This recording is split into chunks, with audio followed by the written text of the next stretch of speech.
só com um pequeno grupo. Voltamos já.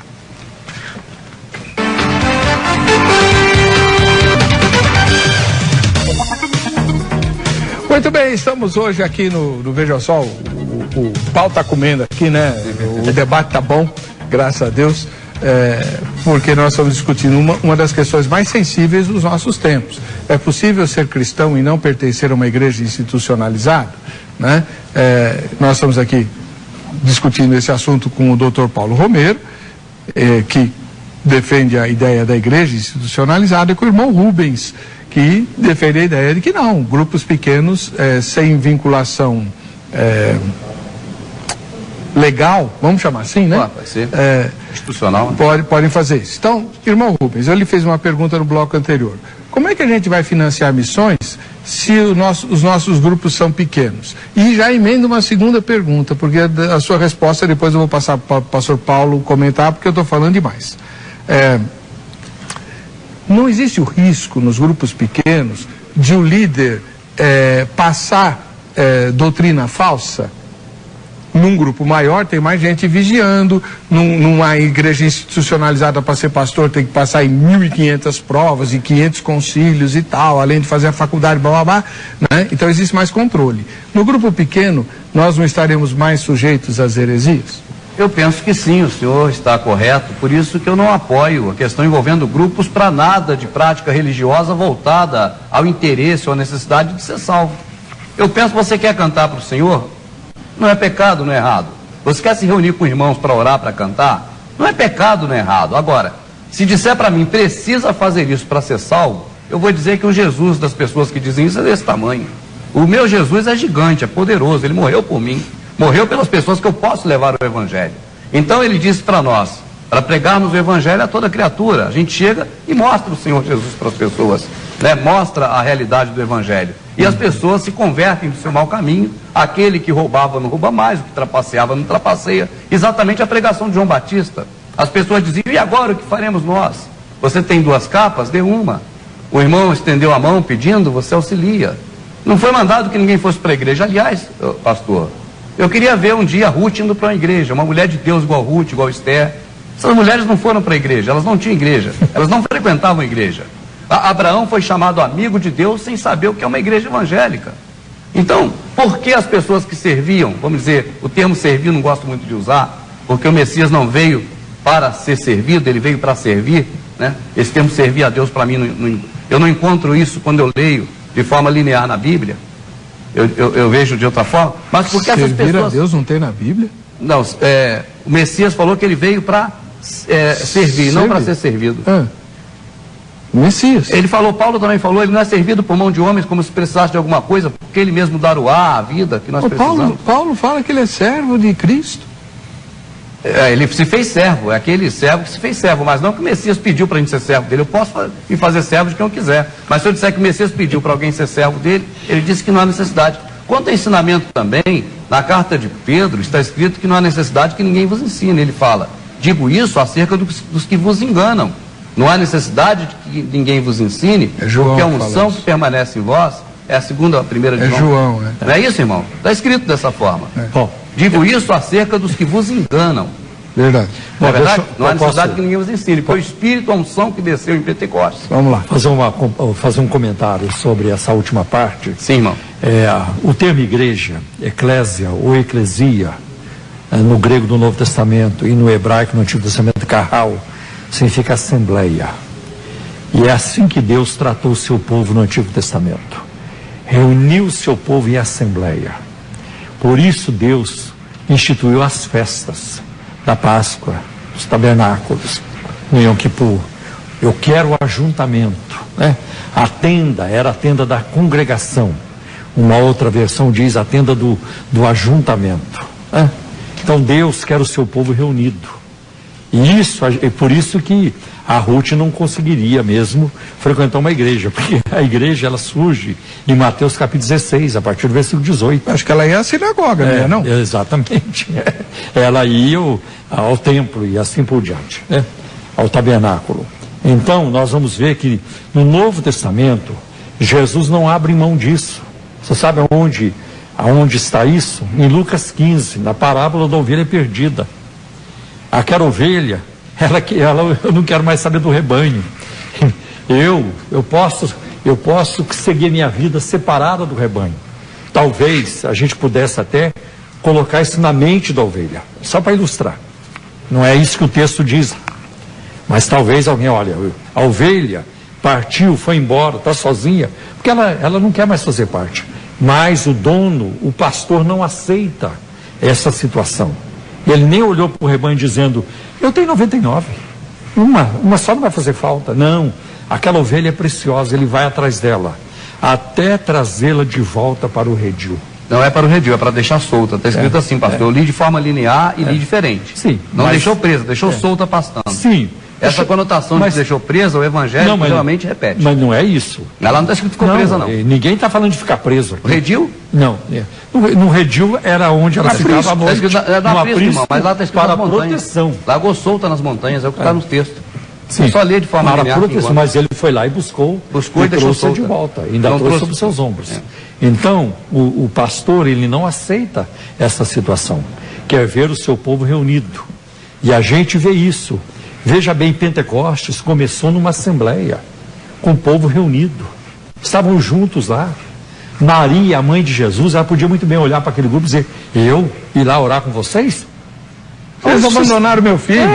Onde vocês estavam quando meu filho estava lá na cruz? Eu estava lá, vocês não estavam. Eu falaria. E outra coisa, você vem me falar de Espírito Santo? Eu já tive experiência com isso há muito tempo. Uma experiência que ninguém teve, só ela. Ninguém teve, exatamente. Mas Maria é humilde, ela vai lá para o cenáculo e com cerca de 120 pessoas. Pentecostes não aconteceu de forma isolada, aconteceu no grupo, aconteceu numa assembleia, no povo ali reunido. E ali é o corpo de Cristo está reunido. Então isso precisa ser valorizado no Novo Testamento. Se alguém não se dá bem numa igreja, vai para outra. São milhares de igrejas. A pergunta é para quê, irmão? Para ser salvo? Não. Para você crescer. Então chegou onde eu queria, não é para ser salvo. Não. É para ter uma vida social com irmãos, para ter o que fazer. Agora, para ser salvo. Nenhuma igreja salva. Então, nós sabemos disso. Para que eu vou colocar que não me salva se eu quero Quem salva é Jesus. Exatamente. Mas uma vez que você é salvo em Cristo. Eu quero ser salvo. Peraí. Me corrijam se eu estiver errado. Eu vou mencionar aqui um texto da Bíblia, de Efésios. Certo. E o senhor comenta e depois o Dr. Paulo comenta o mesmo texto. Certo. Em Efésios, o apóstolo Paulo diz que aquele que subiu foi o que tinha descido e ele estabeleceu vários grupos de pessoas, apóstolos, profetas, evangelistas, pastores e mestres, com um objetivo. O aperfeiçoamento dos santos. Até que? Não, para a obra do ministério. É para a obra do ministério. Até que cheguemos à perfeita varonilidade. O senhor já chegou à perfeita varonilidade de Cristo? Eu já cheguei à perfeita conclusão do que está escrito em Efésios quando eu li de forma linear. Tá, vamos lá. Pode falar. Passa para nós. De forma linear você encontra Paulo corrigindo aquele pessoal e dizendo: eu, prisioneiro de Cristo, rogo-vos pela compaixão do Messias que ficais cada um na posição que você foi chamado, porque ele mesmo que subiu ao céu, levou cativo o cativeiro, o que colocava o homem debaixo do sacerdote para chegar a Deus. Pode ler que vai entender isso.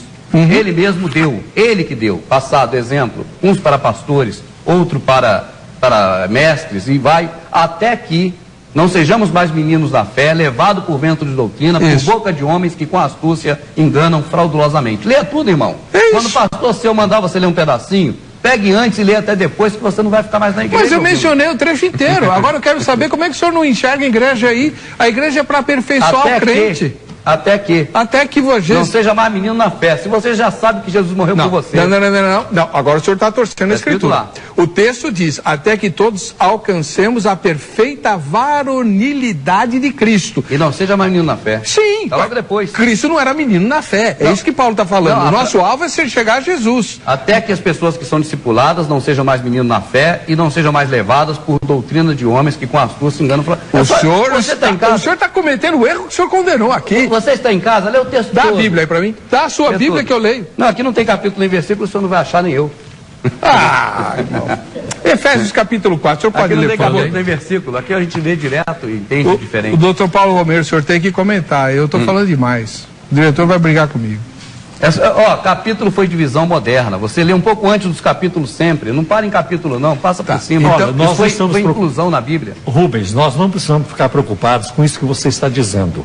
Porque colocar os epígrafes, colocar os comentários, isso aí nada ajuda. Isso aí nada atrapalha. Mas será que o cristão sabe disso? Não, isso o cristão fala atrapalha. Que quem colocar na Bíblia acrescentar recebe as pragas do Apocalipse. São tantas versões. São tantas versões. Se você não se der bem com a corrigida, vai para a atualizada, NVI. É igual hoje. É igual a instituição religiosa. O seu bem nessa vai para outra. Vai para a Bíblia de Jerusalém. Olha, são Ave Maria, tem um punhado de versão. São as multiformes da religião. Olha, desculpa, mas esses seus argumentos não param de pé. Lê o texto para mim, pastor. Olha o que diz Efésios. A minha Bíblia, não sei se vocês querem uma linguagem mais atualizada, a minha é corrigida. Diz assim, a partir do versículo 11, e ele mesmo deu uns para apóstolos, e outros para profetas, e outros para evangelistas, e outros para pastores e doutores, querendo o aperfeiçoamento dos santos para a obra do ministério, para a edificação do corpo de Cristo, para que não sejamos mais meninos inconstantes, levados em toda roda por todo vento de doutrina, pelo engano dos homens que com astúcia enganam fraudulentamente. Antes, seguindo a verdade em amor, cresçamos em tudo naquele que é a cabeça, Cristo. A cabeça, do qual todo o corpo, bem ajustado e ligado pelo auxílio de todas as juntas, segundo a justa operação de cada parte, faz o aumento do corpo para a sua edificação em amor. Perfeito. Rubens, Jesus valorizou a igreja. Valorizou, não tem dúvida, ele morreu por ela. Ele fala com várias igrejas. Várias pessoas. Começar com Éfeso, termina com não denominações religiosas. E eu vou dizer para você, tinha igrejas de Apocalipse grandemente encrencadas.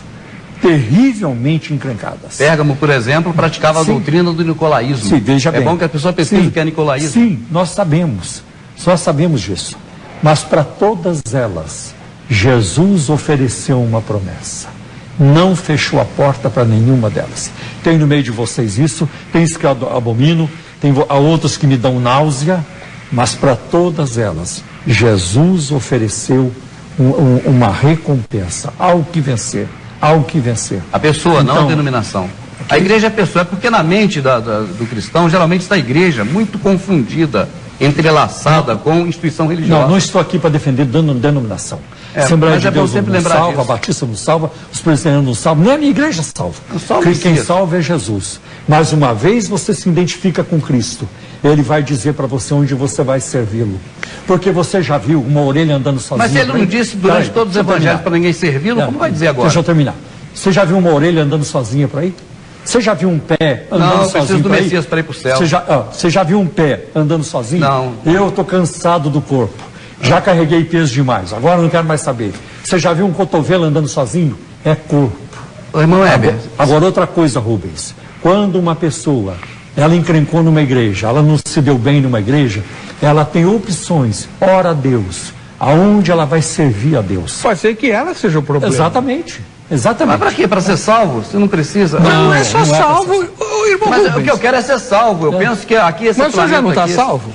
Não, salvo daqui para ir para a vida eterna, para ir com Cristo. Exato. É essa que é a minha vontade. E o crescimento espiritual?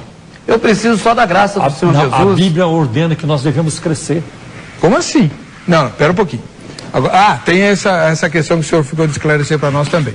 O apóstolo Paulo, o apóstolo Paulo, o apóstolo Pedro, o apóstolo Tiago, o apóstolo João, o apóstolo Judas, deixa Judas para o Zelote. Não, mas eles não estabelecem doutrina nas escrituras sagradas?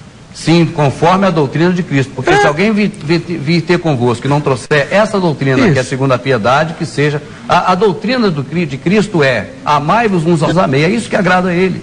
É o que nós devemos fazer apenas, amar as pessoas.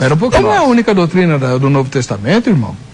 Por exemplo, quando o senhor tem que conversar com alguém que pensa que Cristo se reencarnou várias vezes, o senhor usa o que para conversar com essa pessoa?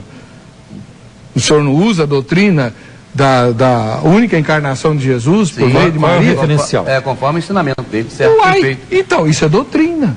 E não é amai-vos uns aos outros, é Jesus Cristo nasceu por obra do Espírito Santo, do ventre de Maria e papapá. Mas eu digo para a conduta nossa, entendeu, irmãos? Como filhos de Deus. Mas quando eu converso com alguém que tem outro tipo de crença, é conduta também. Sim, devemos amá-los também. Claro, e evangelizá-los, usando as Escrituras. Vocês tomam Santa Ceia? Como é que é? Irmão, eu peço que você que está assistindo, leia sobre a Santa Ceia de forma linear, pegue Coríntios e leia tudo. Tá certo? O que o senhor descobriu lá? Nisso que eu vou dizer, não vos louvos, por quanto vós reunis, não para melhor, senão para pior. Até sempre. Leia o texto todo, você que está em casa. Continua um pouco mais no texto.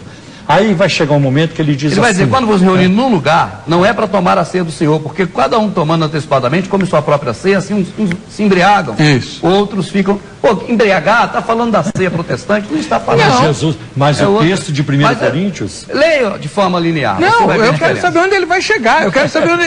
E depois? Não, e depois daquilo que inventaram, chamado de versículo 23... Porque eu recebi do Senhor o que também vos entreguei. Que o Senhor Jesus, na noite que foi traído. E aí ele usa... Ele repartiu, do exemplo de repartir o pão. Exatamente, ele manda seguir esse exemplo, não manda? Repartir. Vocês fazem isso? Sim, repartimos o pão como estamos aqui agora, repartindo. O pão é o Messias.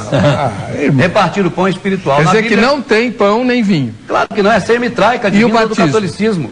Como é que é o negócio? O batismo é o ensinamento que João Batista deu, ensinamento. Jesus não tinha, os discípulos de Jesus não batizavam? Jesus não mandou batizar? Se for para remissão de pecado, jogar na água e tirar, por que Jesus foi jogado na água e retirado se ele não tinha pecado? Essa era a pergunta que eu ia fazer para o senhor. É porque o conceito é errado, é só ler de forma linear. Então o evangelho está errado? Não. A pregação do que está sendo dito para as pessoas não está conforme na Escritura. Por que Jesus foi batizado, linear, cai a ficha? Para cumprir a justiça de Deus. Mas essa é uma coisa que eu também não entendo direito. Por que Jesus foi batizado se ele não era pecador? Ele fala que tinha que se cumprir todas as coisas conforme está escrito dele. Está escrito dessa forma, né? Tá, eu sei. O que está escrito eu sei. Eu quero saber por que Jesus foi batizado. Porque ele foi contado com os transgressores.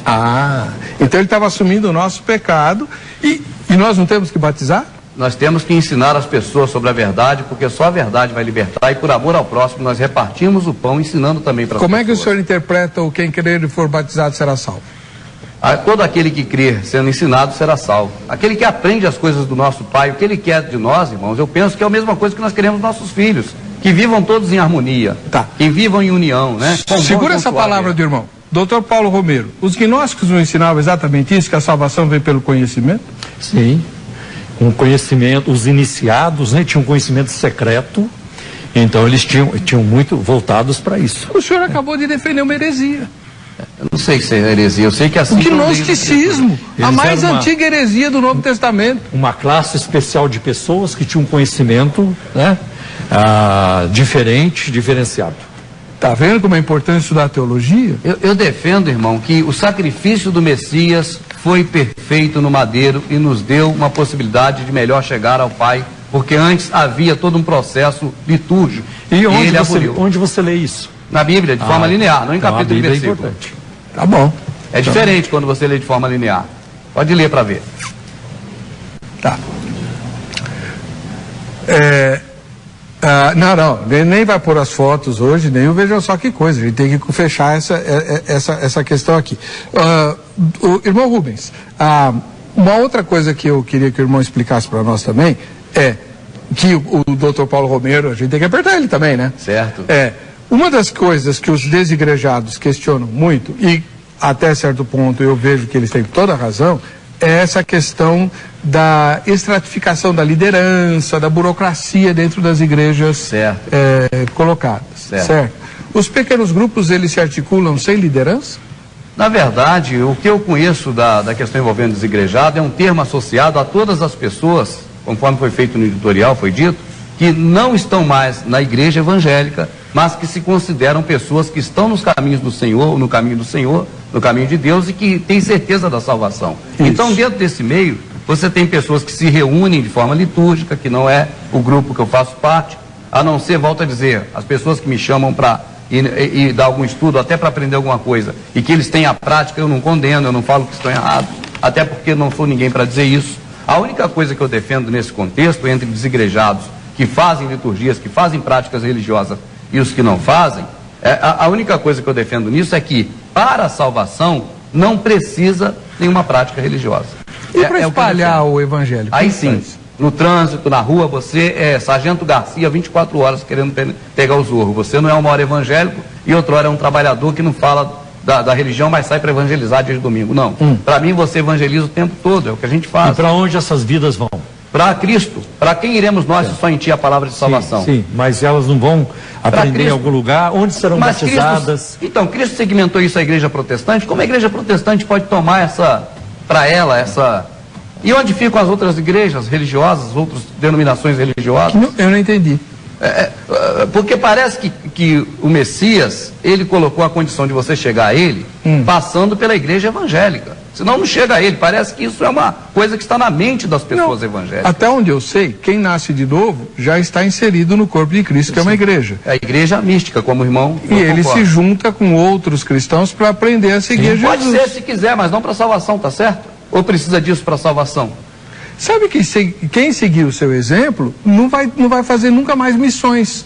Nós no Brasil não receberíamos o evangelho, estaríamos condenados, como alguns países estão, porque não tem financiamento para mandar missionário para lá. Não receberia o conhecimento da igreja religiosa. Conhecimento, tá vendo? O senhor está usando a palavra dos gnósticos. Irmão, abre seu olho. Eu uso a palavra porque está escrito conhecereis. A palavra conhecimento está inserida. Os gnósticos dizem a mesma coisa. O Messias também. Mas eu repito por conta dele, não dos gnósticos. Agora, a gente está chegando ao final do programa. Eu preciso que o senhor me explique dois conceitos que o senhor não mencionou aqui. A gente volta outro dia, vamos convidar? Não. Dois conceitos. O que é pecado e o que é arrependimento. Perfeito. O irmão perguntou sobre as questões de reuniões. Quando eu reúno o pessoal... Porque o tema era desigrejado, o senhor mudou o tema aqui. Eu reunir as pessoas e digo o seguinte, gente... A transgressão da lei é a transgressão do que o Criador mandou para nós. E o que ele mandou é amar a ele sobre todas as coisas e o próximo como a ti mesmo. Certo. Se você não transgride nenhum nem outro, você não pecou. Ou seja, se você não cometeu impiedade, pecado contra o Altíssimo, iniquidade, pecado contra o Altíssimo, e impiedade, pecado contra o seu próximo, você não pecou. Então eu ensino às pessoas o que é pecado e deixo livre. Está livre. Quer pecar? Peca. Não quer, não peca. Você já sabe o que é pecado e o que não é. E o que é arrependimento? Arrependimento é se arrepender das más práticas, das más obras e agora fazer, e ter, como está escrito por Paulo, ações de graça. Ações dignas da graça recebida. Eu não tenho que me arrepender dos meus pecados? Eu penso que precisa se arrepender de cometer mal às pessoas e não voltar a cometer mais, porque senão, se voltar a crucificar a Cristo, para isso nada adianta o sacrifício. Entende, irmão? É o que eu li nas escrituras de forma linear. Você que está assistindo, se lê de forma linear, não custa nada. É pecado, irmão, ler de forma linear. Não, eu estou lendo a Bíblia exatamente assim. Então, e quanto mais eu leio, mais eu me apaixono pela obra de Deus e pela igreja. Ao contrário do senhor. Eu não estou entendendo a conexão. Pela denominação, você está dizendo. Não, senhor. Eu me apaixono pelas pessoas e não pela denominação. Pelas pessoas, o senhor não quer nem se reunir com elas, se reúne só quando é convidado. O senhor acabou de falar alguma coisa, eu estou lá para servir. Tá aí. As pessoas, servir os E para ser servido, o senhor não... Não, irmão, o senhor não precisa de nada, o senhor já tem tudo. Não, eu tenho trabalho, eu vivo disso. Servir-vos uns aos outros em amor. Não, estou falando espiritualmente. Espiritualmente eu aprendi, como o senhor mesmo citou a passagem, que não há necessidade que ninguém vos ensine. Porque a unção que está em vós capacita todas as coisas. Isso é verdade e isso não é mentira. Está escrito assim. O senhor conclui, doutor Paulo? Eu vejo assim, muitos dos desigrejados querem viver da forma como eles acham melhor, sem se submeterem à palavra de Deus. E isso é muito temerário, porque é a palavra de Deus quem dá o norte na nossa vida. É interessante, o apóstolo Paulo, ele fala isso a Timóteo na sua segunda carta. E quando ele escreveu a sua segunda carta a Timóteo, faltava mais ou menos uma semana para ele ser decapitado. E mesmo assim a ênfase dele é na palavra. Então ele diz, Timóteo, eu solenemente te encarrego, diante de Deus e do Senhor Jesus Cristo, diante do Senhor Jesus Cristo, que há de julgar os vivos e os mortos, que pregues a palavra. Istes a tempo e fora de tempo, porque virá tempo em que não suportarão a sã doutrina. Que é a segunda piedade. A sã doutrina. Isso. Mas, tendo comichão nos ouvidos, amontoarão para si mestres ou doutores segundo as suas próprias cobiças. Então, é muito temerário isso. Por exemplo, disciplina. A Bíblia fala de disciplina. Mateus capítulo 18, a ética de Jesus. Se o teu irmão tiver alguma coisa contra você, vai lá e fala com ele.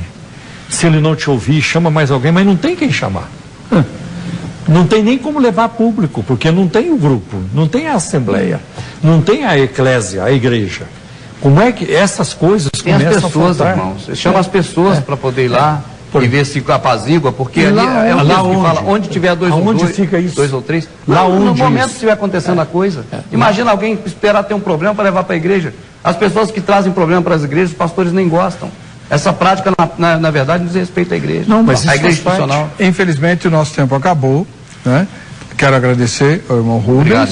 E ao pastor Dr. Paulo Romero, que aqui estiveram. Infelizmente, nosso site ainda não está operacional, mas assim que estiver, a gente vai pôr o contato desses irmãos para que você depois escreva para eles. Se bem que foi, durante o programa, apareceu no nosso gerador de caracteres.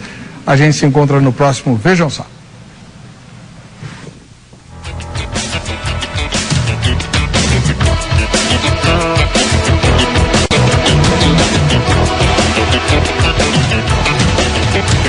Thank you.